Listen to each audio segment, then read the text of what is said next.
One module, one payload. Total domination. If you think hacking is random, you're already dead. This is Metasploit Masterclass, where noobs become nightmares. Like Sub-Bell. Let's arm up. Metasploit is like a toolbox for ethical hacking. It has 7 main types of modules. Think of them as different tools in that box. Each one has a specific job, and together they let you scan, attack, control, and hide. Imagine you're breaking into a locked house. Ethically, of course. 1. Exploits. These are the main attack tools, like a lockpick set for a weak door. An exploit finds a vulnerability, a bug or weakness in software and triggers that bug to create an opening so you can send in your next tool, like a payload. Without an exploit, you can't get inside. Metasploit has thousands of these, sorted by what they target. They're ranked by reliability, how likely they are to work without crashing the target. 2. Auxiliary. These are the helper tools, like a flashlight or scanner before you pick the lock. They don't attack directly. Instead, they gather information or perform side tasks. Examples include scanning for open ports, fuzzing to find bugs, or checking login possibilities. Hacking starts with knowledge. Auxiliary modules help you map the target without alerting anyone. They're versatile and useful for reconnaissance and discovery. 3. Payloads. These are the real weapons, like a hidden camera or remote control you plant after picking the lock. A payload is the code that runs on the target once the exploit succeeds. It gives you control, such as opening a command shell or extracting data.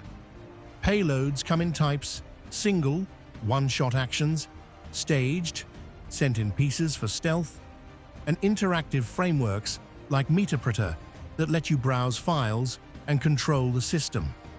Exploits open the door. Payloads let you live inside. 4. Post. These are the cleanup and expansion tools, like searching rooms after you're inside. Once you have access, post modules help you escalate privileges, dump data, pivot to other machines, and gather more information about the environment. Getting in is step 1.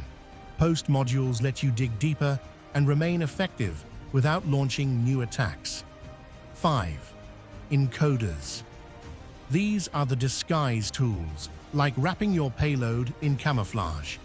Encoders scramble the code of your payload to change its signature, so antivirus products are less likely to detect it. Encoding preserves functionality while altering patterns that defenders look for.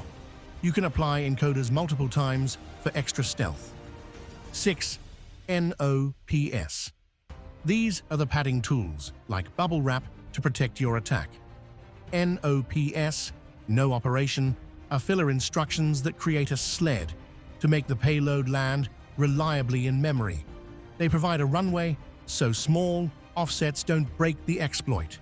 For tricky exploits, NOPS increase reliability. 7. Evasion. These are the stealth mode tools, like a cloak, to hide your entire attack. Evasion techniques wrap or modify exploits and payloads to dodge detection, whether by altering network behavior, adding junk data, or mimicking normal traffic. Modern defenses watch for patterns. Evasion helps hide yours. These techniques are for advanced red teaming and careful, ethical use. Putting it all together.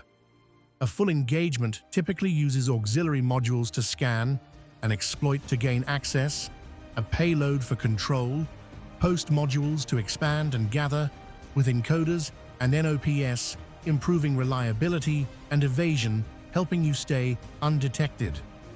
Always test inside an isolated lab and never touch targets you do not own or have explicit permission to test. Pro tip: modules are files you can inspect and modify to adapt behavior, but always use modifications responsibly and legally. You now know the DNA of Metasploit. Part 3. We dive deeper into how modules work under the hood. Click the next video now. The target won't wait. Modules unlocked.